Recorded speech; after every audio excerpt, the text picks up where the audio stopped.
जय हिंद बच्चों, आज हम कक्षा 9 के लिए हिंदी पाठ पुस्तक भाग 1 में संकलित काव्य खंड के पाठ 10 वाक का अध्ययन करेंगे। इसकी कवित्री लल्लद हैं। कवित्री परिचय इस प्रकार है। जीवन परिचय। कश्मीरी भाषा साहित्य की लोकप्रिय संत कवित्री लल्लद का जन्म सन 1320 में सिमपुरा गांव के ब्राह्मण किसान के घर हुआ। उस समय की परंपरा के अनुसार उनका विवाह बाल्यावस्था में ही एक प्रसिद्ध ब्राह्मण घराने में हुआ। इनके पति का नाम सोन पंडित बताया जाता है। लल्लद को लला, लल्ले देवी, लल रिफा, लल योगेश्वरी आदि नामों से भी जाना जाता है। वे संसार की उन महान विभूतियों में से थीं जिन्होंने मानव के उत्थान, समाज सुधार के महान कार्य किए। उनका देहांत सन 1391 के लगभग माना जाता है। रचनाएं और भाषा। लल्लद की रचनाएं वाक नाम से प्रसिद्ध हैं। इनके मन में सांसारिक बंधनों के प्रति बचपन से ही विद्रोह का भाव था, जो आगे जाकर वाक साहित्य के रूप में व्यक्त हुआ। कबीर की तरह उन्होंने भी मसी कागज को नहीं छुआ। प्रारंभ में वाक मौखिक परंपरा में ही प्रचलित रहे, बाद में इन्हें लिपिबद्ध कर लिया गया। ये वाक संख्या में लगभग 200 हैं। अतः लोक जीवन के तथ्यों से प्रेरित लल्लद की रचनाओं में तत्कालीन पंडिताऊ भाषा संस्कृत और दरबार के बोझ से दबी फारसी के स्थान पर जनता की सरल भाषा का प्रयोग हुआ है। यही कारण है कि लल्लद की रचनाएं सैकड़ों सालों से कश्मीरी जनता की स्मृति और वाणी में आज भी जीवित है। वे आधुनिक कश्मीरी भाषा का प्रमुख स्तंभ मानी जाती हैं। भावपक्ष। लल्लद में ईश्वर के प्रति एकनिष्ठ प्रेम था। उन्होंने दिव्य अमृत छक्कर पिया। उनके अनुसार विश्व चेतना आत्मालोचन में त्रोहित है। वे हिंदू मुस्लिम के भेद को नकार कर सभी मानव जाति को एक समान दृष्टि से देखती थीं। उनका लक्ष्य परमात्मा का साक्षात्कार करना था। जाति, धर्म आदि का भेद उन्हें स्वीकार नहीं था। आडंबरों का विरोध करते हुए उन्होंने ईश्वर प्रेम पर जोर दिया। कला पक्ष। लल्लद के काव्य की भाषा सरल, सुबोध तथा व्यवहारिक है। यह उनकी काव्य कला का ही कौशल है कि सीधी सपाट भाषा में दर्शन के गंभीर विचार समाये हैं। उक्ति, वैचित्र एवं अलंकारों का स्वाभाविक सौंदर्य उनके काव्य में दिखाई पड़ता है। साहित्य में स्थान। भक्तिकालीन समाज सुधारक परंपरा की कवित्री लल्लद का साहित्य परंपरा में महत्वपूर्ण स्थान है। उनके वाक साहित्य का अनुवाद अन्य भाषाओं में भी हुआ है। इससे उनका स्थान स्वतः स्पष्ट है। वाक। बच्चों समझते हैं वाक क्या है। विद्यार्थियों को संपूर्ण भारत में व्याप्त भक्तिकालीन चेतना का बोध कराने की दृष्टि से कश्मीरी भाषा की कवित्री लल्लद के 4 वाक पाठ्यक्रम में रखे गए हैं। इनका हिंदी अनुवाद मीराकांत ने किया है। इन वाकों में कवित्री की भक्ति भावना के विभिन्न रूप प्रस्तुत हुए हैं। अतः लल्लद की काव्य शैली को वाक कहा जाता है। जिस तरह हिंदी में कबीर के दोहे, मीरा के पद, तुलसी की चौपाई, रसखान के सवैये प्रसिद्ध हैं, उसी तरह लल्लद के वाक प्रसिद्ध हैं। अपने वाकों के जरिए उन्होंने जाति और धर्म की संकीर्णताओं से ऊपर उठकर भक्ति के ऐसे रास्ते पर चलने पर जोर दिया है जिसका जुड़ाव जीवन से हो। उन्होंने धार्मिक आडंबरों का विरोध किया और प्रेम को सबसे बड़ा मूल्य बताया। भाव सारांश। संकलन में 4 वाक हैं। विद्यार्थियों को भक्तिकाल की व्यापक जनचेतना और उसके अखिल भारतीय स्वरूप से परिचित कराने के उद्देश्य से यहाँ लद्दाख के 4 वाक्यों का हिंदी अनुवाद प्रस्तुत किया जा रहा है। पहले वाक्य में लद्दाख ने ईश्वर प्राप्ति के लिए किए जाने वाले अपने प्रयासों की व्यर्थता की चर्चा की है। दूसरे में ब्रह्मा आडंबरों का विरोध करते हुए यह कहा है कि अंतःकरण से संभावी होने पर ही मनुष्य की चेतना व्यापक हो सकती है। दूसरे शब्दों में इस मायाजाल में कम से कम लिप्त होना चाहिए और हमें खुद को समेट कर प्रभु शरण में बैठ जाना चाहिए। तीसरे वाक्य में कवित्री ने आत्मालोचन की अभिव्यक्ति की है। वे अनुभव करती हैं कि भवसागर से पार जाने के लिए सत्कर्म ही सहायक होते हैं, अर्थात अच्छे कर्म ही हमें ईश्वर से मिलने का रास्ता बनाते हैं। भेदभाव का विरोध और ईश्वर की सर्वव्यापकता का बोध चौथे वाक्य में है। कवित्री ने आत्मज्ञान को ही सच्चा ज्ञान माना है और प्रस्तुत वाक्यों का अनुवाद मीराकांत ने किया है। चलिए बच्चों, अब हम वाक्य का अध्ययन करते हैं। पहली पंक्तियाँ, रस्सी कच्चे धागे की खींच रही मैं नाव, जाने कब सुन मेरी पुकार, करें देव भव सागर पार। पानी टपके कच्चे सकोरे, व्यर्थ प्रयास हो रहे मेरे, जी में उठती रह रह हूँ, घर जाने की चाह है घेरे।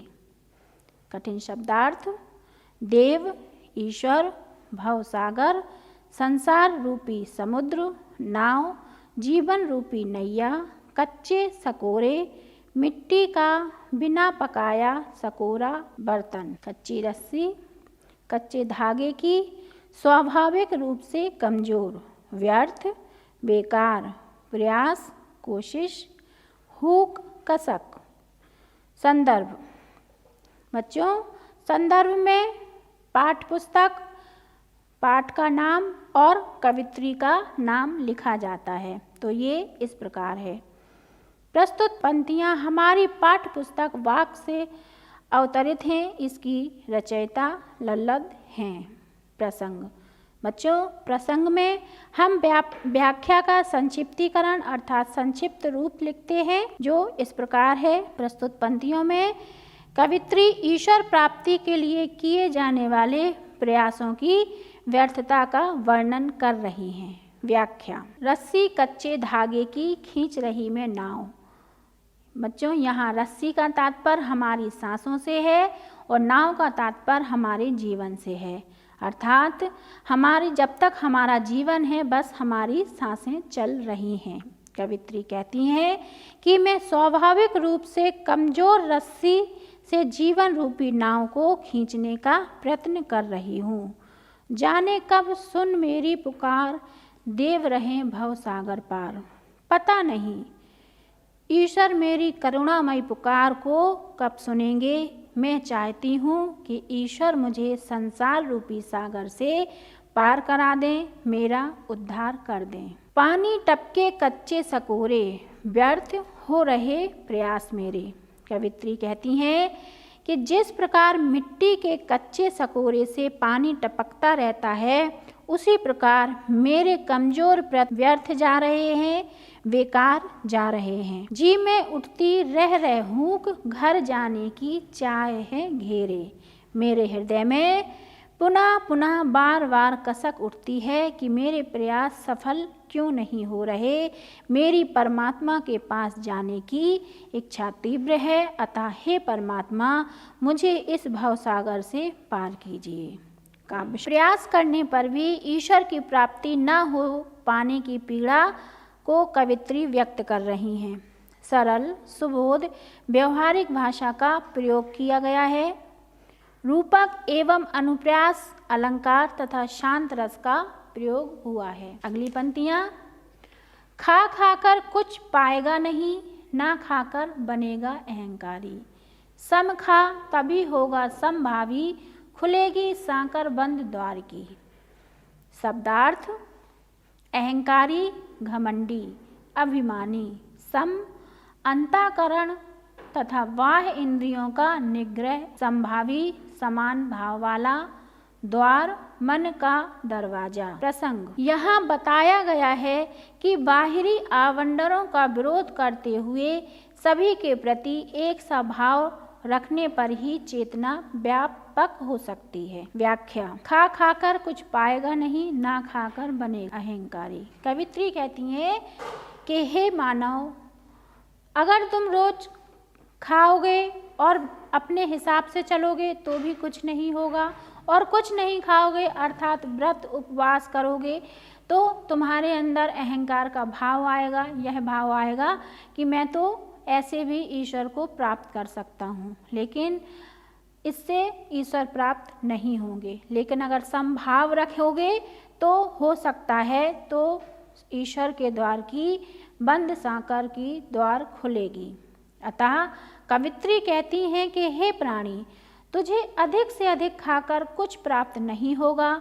यदि तू नहीं खाएगा तो तुझमें साधना के अभिमान का भाव जागृत हो जाएगा। इसलिए बाहरी आडंबरों को त्याग दे। हे प्राणी, तू अंतःकरण और इंद्रियों का निग्रह करेगा, तब ही तुझमें सबके प्रति समानता की भावना आएगी। इसके बाद ही तेरे माया मोह में फंसे मन की कुंडी खुलेगी और तेरा मन मुक्त हो जाएगा।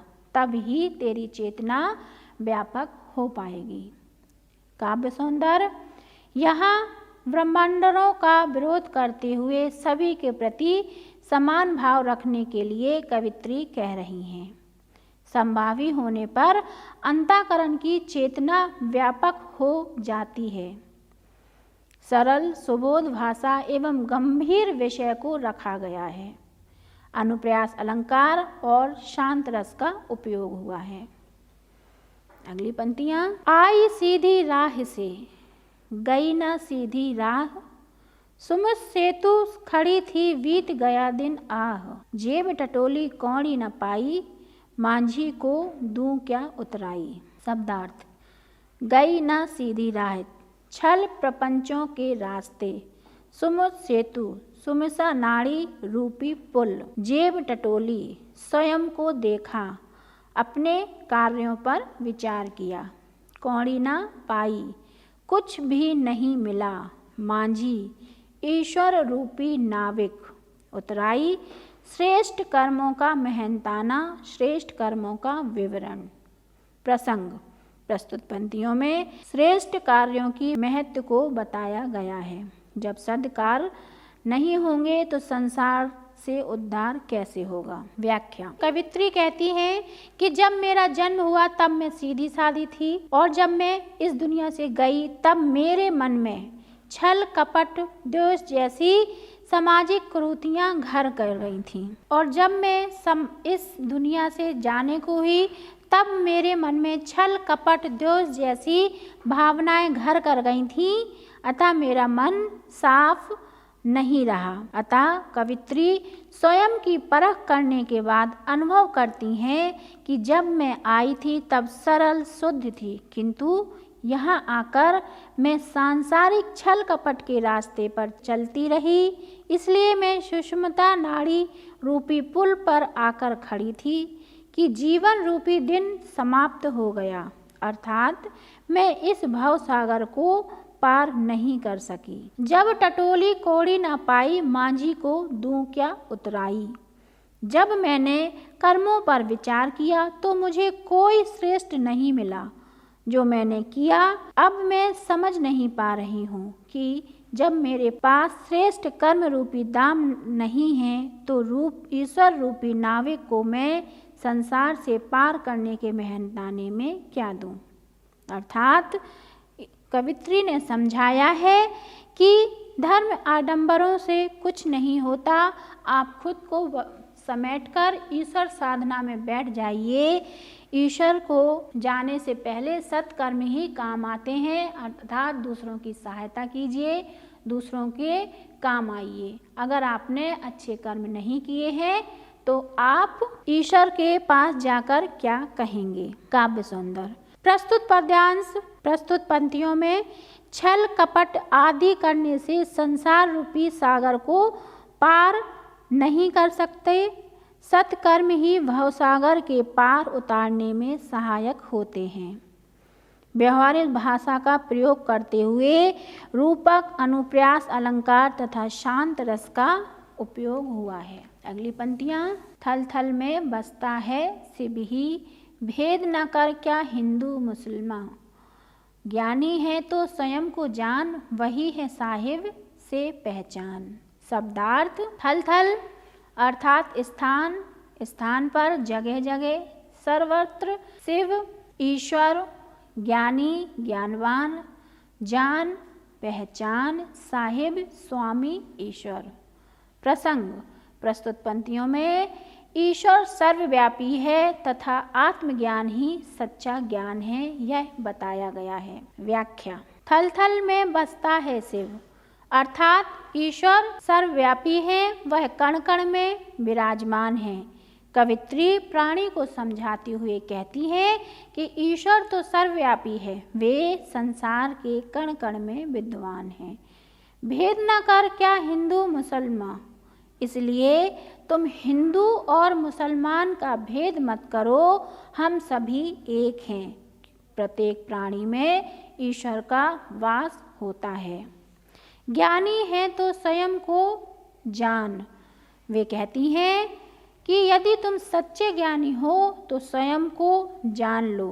आत्मलोचन से पता लग जाएगा कि तुम में ईश्वर विद्वान है, श्वासों के रूप में तुम्हारे अंदर ही ईश्वर विद्वान है, वही है साहिब से पहचान। इस प्रकार आत्मलोचन ही ईश्वर की सच्ची पहचान है। अतः स्वयं में ही ईश्वर को खोजो, वह अवश्य मिलेगा। ब्रह्म आवंडरों की कोई आवश्यकता नहीं है। काव्य सौंदर्य, ईश्वर सर्वत्र मौजूद है, इसलिए अपने अंतर में झांक कर ही ईश्वर से साक्षात्कार किया जा सकता है।